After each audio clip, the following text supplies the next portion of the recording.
Morning YouTube. I'm out on the West Pennine Moors again. And I'm out for two reasons. First being, I'm at the back end of a cold, so I'm still a bit snotty. And that last little climb there just showed I am a bit under the weather. I really struggled with that bit. I had to stop a couple of times, getting out of breath. But I wanted to get out because I knew that today was going to be the better day in the week. I was working yesterday. I'm off today, Thursday and Friday, but today was the better day. It's forecasting snow tomorrow, so I thought I'd come out and just have a bit of a wander and maybe look for some potential wild camping spots. Second reason is I've got some new kit. Very exciting. You can probably see one of them on my back there. It's the bit of a mouthful rucksack going by the name of the 3F UL Gear Quidian 45 plus 10 litre frameless rucksack. It's very well documented on YouTube, some for good reasons, some for bad. Some people like it, some people don't, but it's one I've been looking at for a while. I've been watching all the reviews on YouTube, and for the price I decided to go for it. I like the fact that it was a frameless rucksack. It was lightweight for up and coming backpacking trips. I like the fact that it's got a roll down top. It's the Dyneema version, so this one's supposed to be slightly more hard wearing than the other version. And yeah, I'm giving it a try today. I'm carrying about 7 kilograms. And with it being a frameless pack, I've got the Alpkit EZ Sleeper folding mat in the back there. And because of the knobbles in the mat, it sort of creates a little bit of air gap, I'm hoping, at the back of the rucksack that's on my back, obviously. People have said that these frameless packs can be quite sweaty. I'm not a particularly sweaty person. Can't believe we're talking about sweat, but nevertheless, when you're walking out like this and you're exerting yourself, you're going to create a bit of sweat. So we're going to see how that fares.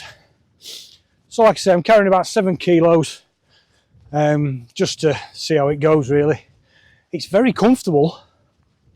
I mean, I've only been walking about 15-20 minutes, but it feels very comfortable on the back. Really nice thick hip belt, and yeah, I quite like it so far, but who's to say in 2 hours time what I think, but I shall let you know. I do have a third reason for coming out today, and that's to test the Hollyland wireless mic again. If you saw my Helm Crag video from a couple of weeks ago, it was blowing a hoolie, and it probably wasn't a fair test for this little mic. I don't think it's sort of aimed at the high winds, top of a mountain sort of users, but I thought I'd take it out and try it anyway. And as you'll have heard on that video, the sound quality when I was in the wind was not great. So I'm out again today. I'm using it now. There's a bit of a breeze, but it's nothing like what it was like on Helm Crag. So I'm hoping this is working a lot better. One thing I have found about this particular mic, if you're looking at this Hollyland wireless mic, there is a link down in the description if you want to have a look at it and read more about it. Is the little clip on the mic here.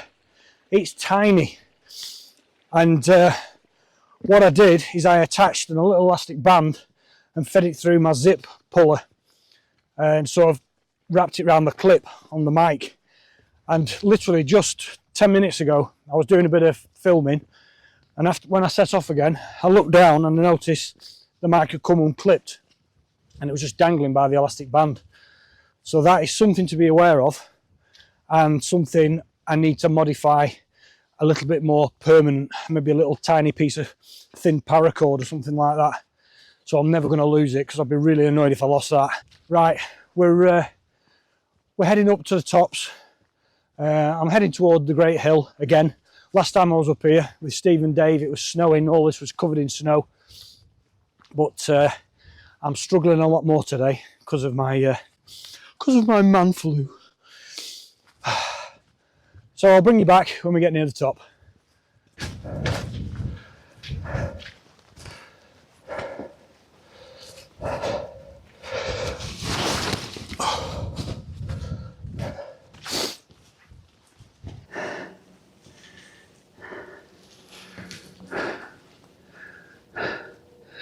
I always go right here, always. The plan is this year is to explore this area of the West Pennine Moors, because it's literally only 25 minutes away from where I live. I want to discover what's over there and just check it all. I'm going to explore all this area at some point this year, looking for wild camping spots and just see where all the paths go. There's Winter Hill over there, that's where we were a couple of weeks ago in the snow. Very much clear of snow today, although I have just spotted a little bit of ice. But as per usual, today I'm heading off that way towards the Great Hill. Now, there's been a lot of talk about this rucksack, the 3FU L gear Quidian, and the main topic is usually how it fits. Some people have said it's rubbish, doesn't fit, it's too big around the waist, or it's too long in the back, or it's too short in the back. But that has, because it's not adjustable. The pack, you can't adjust the frame because it's a frameless rucksack. You can't adjust the straps up or down. There's obviously adjustment in the webbing belts on the hip belt and around the sternum strap, and there's straps on here that you can pull down to bring the pack into your back. But yeah, the main topic is how it fits. So I want to just say to anybody out there who's looking at this rucksack, I'm 5'7" on a good day. I've got about a 32-inch waist, again on a good day, and I weigh about 11 stone, which I don't know if that's relevant, and it fits me perfect. It's perfect around the hip belt. I've got enough gap between where the two thick pads come together, enough to tighten or loosen the webbing, and the actual straps around here are perfect. The sternum strap is here, which is ideal for me. There is a bit of an up and down adjustment of that, and with the EZ Sleeper folding mat, so far it's really comfy. So yeah, 5'7", 32-inch waist, fits me like a glove.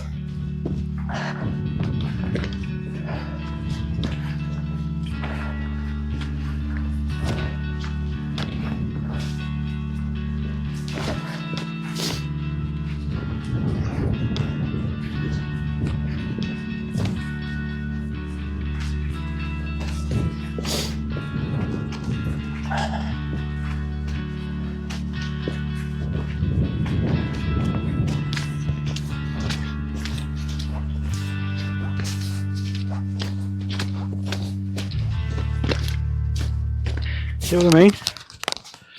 Come off again. Good job I've got an elastic band on. Such a tiny clip. Right, back on. Keep your eye on that. So I've just been sat here having a brew, and I I brought an old friend along with me. It's my old Sony camcorder. It's only 8 megapixel, and I used to use it for all my YouTube videos back in the early days. And I'd forgotten how good the zoom was on it. I've just been looking over at Darwin Tower, and I just used the Sony camera to zoom in on it, and I think I'm going to be bringing it out a lot more often. I found it in a cupboard because I've moved house. I've been opening all my boxes. I found it, put it away, and I dug it out, charged it up. I thought, you know what, I'm going to take that with me to see what it's like. So the footage I will put up, bear in mind it's only 8 megapixel, but the zoom on it is fantastic.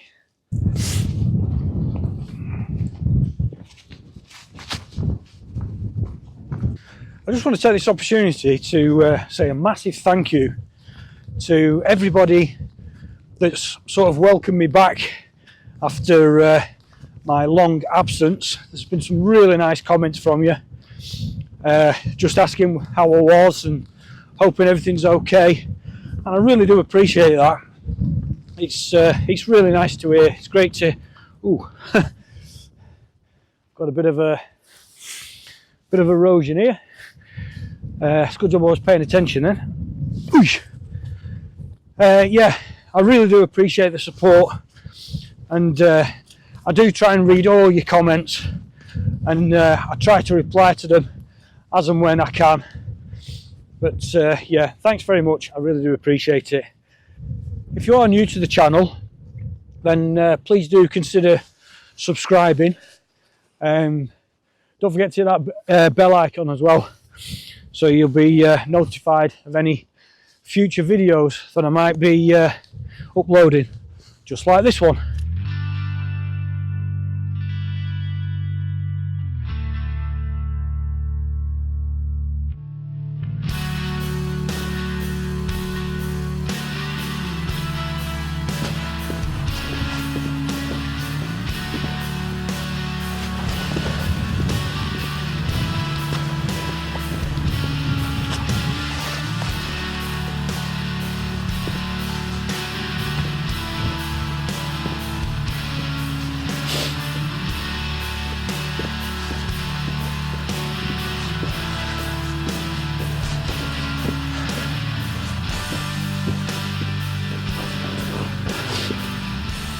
One of the other issues that's highlighted on YouTube about this pack is how difficult it is to get your water out of the sort of side pockets. That's something I'm going to have to look into that, because there's 2 pockets. There's one on that side and there's one on the other side. Yeah, there's a few people said you've got to really be able to contort yourself to get your water, and to, you know, put it back afterwards when you've finished your drink. Which they might be right about.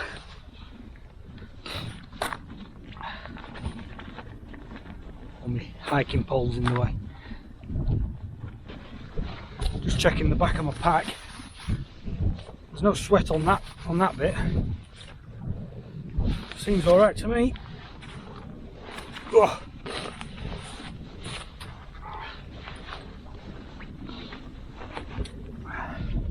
There's a little whistle on this as well.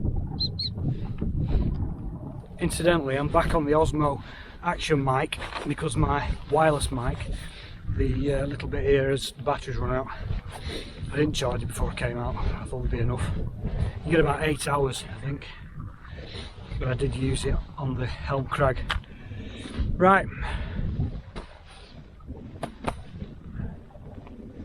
All good to go again. Let a bit of breeze in. Took my hat off. These side pockets, incidentally, are fantastic. They're massive. I've got my mittens in there, tissues. This side, I've got spare batteries. I've got a GoPro session on a tripod, on a little tripod, and I've got my wireless mics in there now as well. 3 spare batteries in there. So these side pockets are great. I really like them. I do like the hip belt. Still think it's comfy. Right, let's go and see if we can find that other, look at the sun now. Let's go and see if we can find another potential wild camping spot. I think I may have found a potential spot. I've just dropped down from the summit. That'd be my view.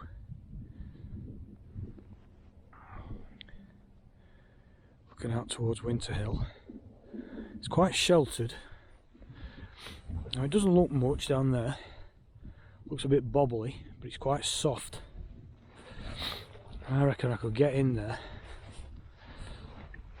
or just come up here.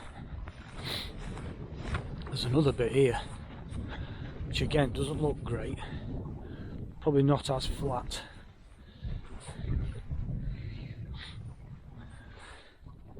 Potentially there, and then round here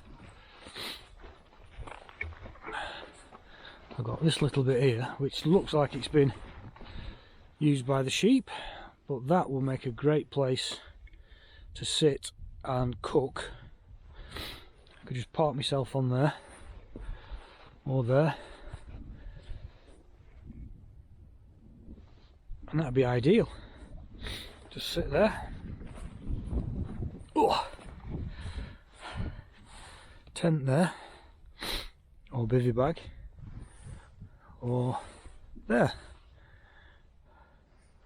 Quite liking that, it's quite hidden. It's very sheltered at the moment, but that could definitely be a potential spot.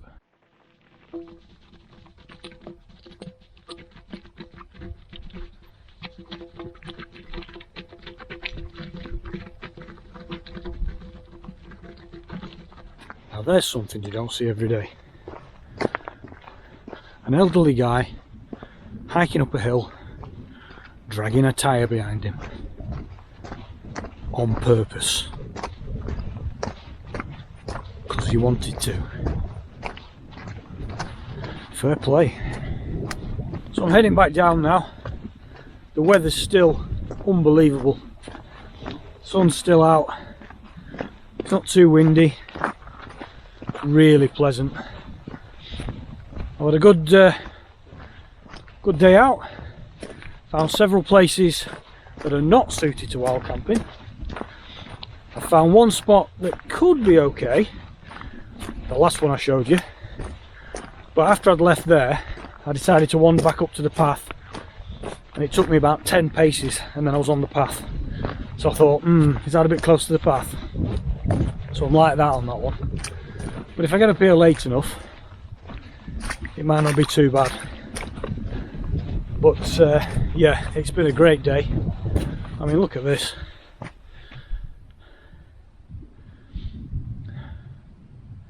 It's fantastic. I hope you can hear me okay. I'm on the Osmo Action onboard mic because the wireless mic battery ran out. I forgot to charge it before it came out. But look at this, is amazing. Look at the colours. Look at that. Sorry to keep spinning you around. I don't know if it comes across on camera, but the lush green grass there, just looking out behind me on this little plateau. It's amazing. There's this old ruin behind me. I'd love to know what that used to be, whether it's somebody's house or like a farm building just for farming the land. There's a little plaque up here, it might tell me. Yep, this tells you all about it. Seems the Mayer family lived here. This was Drinkwater's in the 1930s. And there's Peter Mayer with his dog by Drinkwater's porch, which is somewhere here in the 1930s. And then they left here before moving to Rattenclough, and then it was rumoured that this abandoned building was used as artillery target practice by the army during the Second World War. So quite a bit of history behind it. And yes, I've walked past that several times and never read it. Oh well, you live and learn. And this is tribute to a local fell runner called Joe.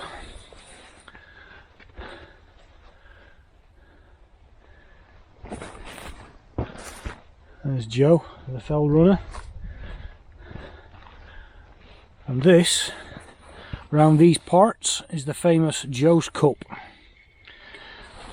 And he used to hide this cup in here, and when he was on his run, he would come by, grab his cup, find a little water source, and grab a well-earned drink. And it's not a bad spot to be in, is it? For old Joe. Beautiful.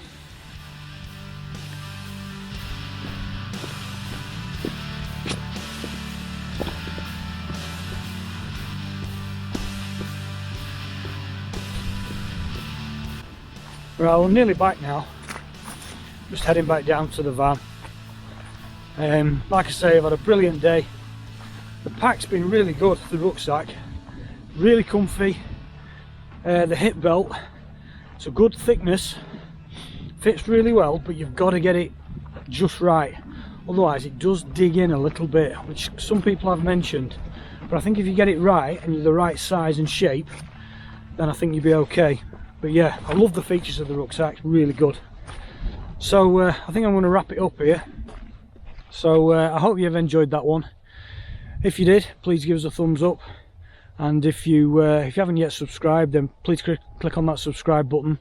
I'm closing in on 13,000 subscribers now, so I really want to hit that target this year. So if you haven't done already, just hit that subscribe button, and don't forget to click on that bell icon so you don't miss out on my next video. Okay, well, thanks for watching, and we'll see you on the next one.